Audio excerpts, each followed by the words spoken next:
Bom, então, voltando aí para a questão da tecnologia, nós falamos do impacto, né, da tecnologia, o quanto que ela pode melhorar a produtividade, aumentar a produtividade, estimular o processo produtivo, tornar inclusive o produto mais acessível a um segmento populacional que antes não tinha acesso, né? Então, por exemplo, quando você passou a incorporar a tecnologia no processo produtivo de automóveis, por exemplo, aumentou a possibilidade das pessoas consumirem, comprarem automóveis. Então, automóvel popular é um termo que é utilizado muito no Brasil, né? É resultante desse processo de aperfeiçoamento tecnológico que tornou certos produtos acessíveis à população. Tá? Então, os impactos da tecnologia, né, vão se voltar para a produtividade, consequentemente para o acesso, tá? E também para a qualidade, né? Na medida em que a tecnologia é incorporada ao processo produtivo, há um aumento da qualidade, né? O produto fica, né, com uma característica muito acima do que era anteriormente, né, da incorporação tecnológica, né? Então, é claro, né, a possibilidade de você ver inovação tecnológica quando há, né, a incorporação de nova tecnologia. Tá? Então, nós vimos o quanto que a tecnologia ajuda na fábrica, mas, por outro lado, você tem um impacto social. Né? O impacto social é o que vai, né, também ser importante a ser analisado, porque acaba excluindo muita gente do processo produtivo. Tá? Então, isso faz com que as empresas não consigam manter o seu corpo de funcionários e isso acaba tendo impacto social, né? Quantidade de gente desempregada, menos pessoas no processo de consumo, né? O que pode também inviabilizar ou reduzir bastante investimentos de empresas, porque você tem um segmento menor consumindo. Tá? Então, tem os dois lados da tecnologia, né? O aumento da produtividade, a melhoria da qualidade, mas também a exclusão de parte de mão de obra. Depois você tem aí, né, os conceitos, as tecnologias que podem ocorrer em dois tipos, né, que são os aspectos conceituais abstratos, né, que está mais ligados àquilo que nós falamos sobre software, né, que ajuda muito no desenvolvimento de projetos, né? Então, os abstratos estão mais ligados aí ao software, né? Como que você pode incorporar tecnologias por meio de aplicativos, de sistemas operacionais, né? Então é o abstrato. E os aspectos físicos concretos, que são os hardwares, né? São as máquinas, equipamentos, que são equipamentos, né? Robôs, que são movimentados por esse software, né? Então você tem que pensar dois elementos dentro desse contexto, né? Quem idealizou muito bem isso foi o Bill Gates com a Microsoft, né? Ele percebeu que as máquinas, né, ou seja, o hardware, não estava conseguindo acompanhar as inovações do software, né? Então, quem ficou na linha de frente do software foi justamente o hardware, né? Então, você tem, né, elementos importantes, né, de separação e de definição clara das ações desses dois tipos aí de tecnologias. Aí, dependendo da tecnologia que a empresa utiliza, pode existir três formas de operação produtiva. A operação de tecnologia ou capital intensivo, que é a operação baseada na utilização intensiva de máquinas e equipamentos com ênfase na mecanização e na automação. Então, eu dei o exemplo, né, da Ambev, né? Então a Ambev se enquadra nesse processo. Uma empresa de refinaria de petróleo, né? A CSN, que produz ferro e aço, também vão se enquadrar nesse sistema. Tá?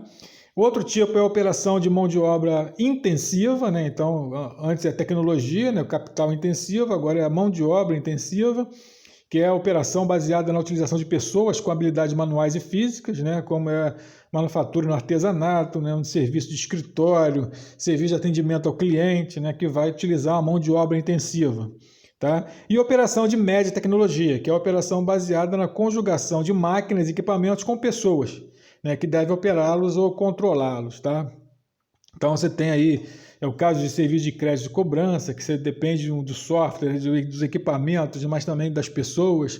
É o caso de empresas que não passaram por automação, né, que tem essa interface grande entre máquinas e pessoas, tá, que ainda não foram substituídos pelos robôs, tá? Então, você tem esses três tipos aí de inserção da mão de obra e da tecnologia, como que elas podem ser combinadas no processo produtivo.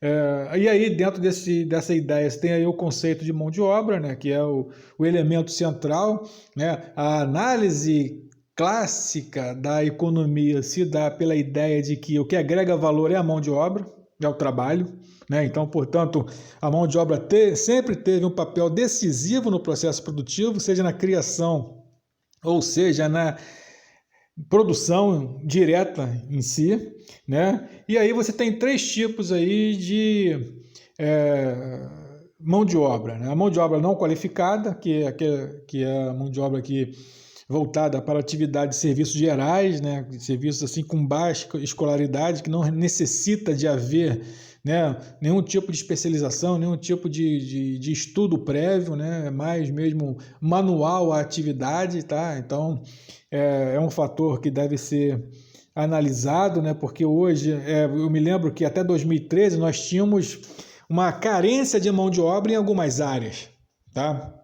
Mas, ao mesmo tempo, nós tínhamos 5% de desemprego, né? Então, faltava mão de obra, por exemplo, faltava pedreiro, mas tinha gente desempregada, né? Porque você precisava de uma mão de obra qualificada, que era pedreiro, tá? Mas você tinha uma grande quantidade de pessoas, né, de uma mão de obra não qualificada, que não sabia atuar como pedreiro. Então não adianta, tá? Falava em apagão de mão de obra de engenheiro, falava em apagão de mão de obra de profissionais na área de TI. Enfim, você tinha ali uma gama muito grande de profissionais que não estavam sendo absorvidos no mercado de trabalho porque não tinham qualificação, né? Então é a chamada mão de obra não qualificada. A mão de obra qualificada é aquela que tem algum tipo de qualificação prévia, é aquela que tem algum tipo de estudo inserido na sua formação, né? Então você tem uma mão de obra qualificada de nível médio, de nível superior, né? Então apresenta uma qualificação de do nível de pós-graduação, né? Então você tem, né, uma mão de obra mais ampla, né, e mais formada, que tem um senso crítico, uma análise sobre o que faz, tá? E a outra é a mão de obra especializada, que é voltada para uma atividade fim bem específica, tá? Então é diferente, por exemplo, de uma pessoa que tem uma graduação, né, e pode atuar em várias áreas. Tá, então é uma mão de obra qualificada. Uma mão de obra especializada é aquela pessoa que só pode ter graduação naquela área, né? Então, por exemplo, o cara tem uma graduação na área de contabilidade, vai atuar na empresa. É uma mão de obra, então, especializada para atuar naquela área. Tá? Então, é um tipo de formação específica, né, especializada para aquele tipo de atividade que vai ser desenvolvido. Aí nós temos a ideia do impacto da tecnologia aí, tá? São três tipos né, as empresas procuram reduzir a incidência de mão de obra através de três tipos de iniciativa, né? De que maneira, então, você pode, né, reduzir a mão de obra, né? Qual é um dos fatores preocupantes das empresas, né?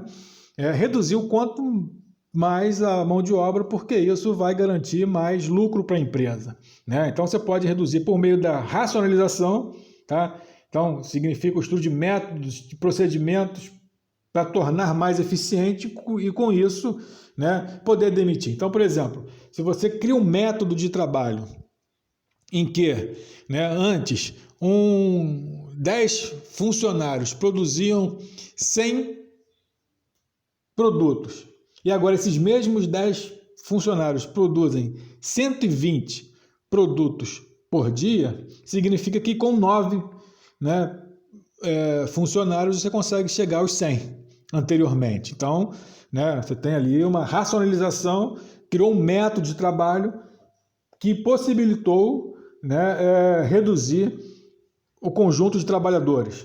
A outra possibilidade é a mecanização.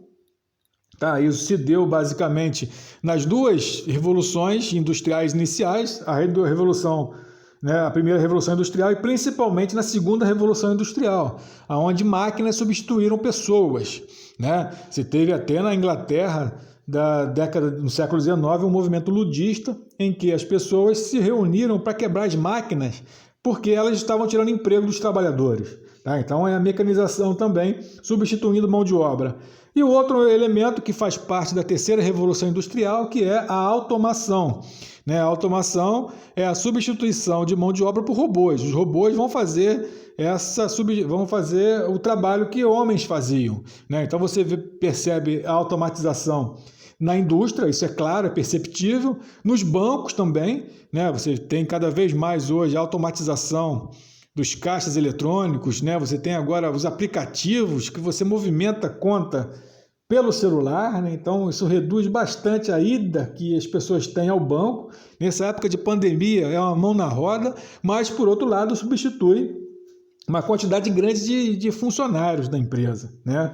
No setor primário, né? No setor de agronegócio, você tem uma mecanização muito grande no campo. Né? Aquela coletadeira que é mecânica vai tirar uma grande quantidade de trabalhadores do campo. Tá? Então tem aí também um exemplo de mecanização no campo. E a automatização está na fábrica, está no setor de serviço, principalmente nos bancos. Aí, dentro do impacto da tecnologia, você tem dois tipos de tecnologia. Tá? A primeira, a tecnologia fixa, que ela é criada por um único e determinado objetivo, né? Então ela não permite utilização de outros produtos, serviços diferentes, porque ela foi desenvolvida apenas por uma atividade específica.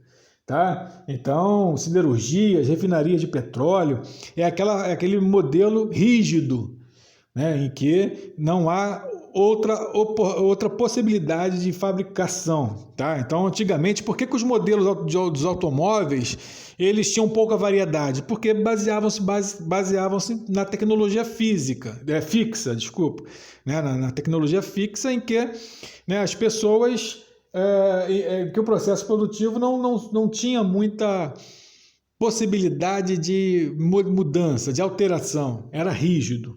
Tá? Enquanto que a tecnologia flexível te dá essa possibilidade. Então é aquela tecnologia mais baseada pela mecanização e principalmente pela automação. Então, ela pode ser utilizada em várias e diferentes finalidades. Então, uma impressora 3D, por exemplo, ela pode atuar em várias áreas, né? Dentro de uma empresa. Ela pode fazer várias atividades, vários produtos, vários componentes. Então, é uma tecnologia flexível. Né? Então, a linha de montagem hoje cada vez mais tende a ser flexível. A automação possibilita essa flexibilidade. Né? Então, numa linha de montagem, por exemplo, da GM, você pode produzir um Cobalt. Na mesma linha de montagem, é só reprogramar as máquinas que pode ser fabricada ali também uma S10. Né? Pode ser fabricada também um spin. Tá? Então, vários modelos podem ser fabricados numa única linha de montagem. Isso é o modelo aí de tecnologia flexível. Tá? Então, tem a tecnologia fixa e a tecnologia flexível. Tá? E, por fim, aí a localização das instalações. Tá? Então, a localização das instalações refere-se ao local específico escolhido para as instalações da empresa, seja a fábrica, a oficina ou escritório. Então, a escolha de um local para situar as instalações depende de vários fatores que devem ser reunidos em um conjunto adequado. Então, os principais fatores voltados aí para a localização industrial são disponibilidade de mão de obra, né? Então, você percebe que a maioria das fábricas estão localizadas aonde? Na região sul, sudeste, principalmente região sudeste, que é onde tem disponibilidade de mão de obra. Dificilmente você vai conseguir colocar uma fábrica, né, que vai depender de mão de obra qualificada no sertão do Piauí. Não é preconceito, mas é porque você não vai encontrar aquela mão de obra qualificada para aquele tipo de serviço. Então é um fator que deve ser pensado, disponibilidade de mão de obra. Outro fator são as proximidades das fontes de matéria-prima ou de fornecedores, né? Porque encarece muito.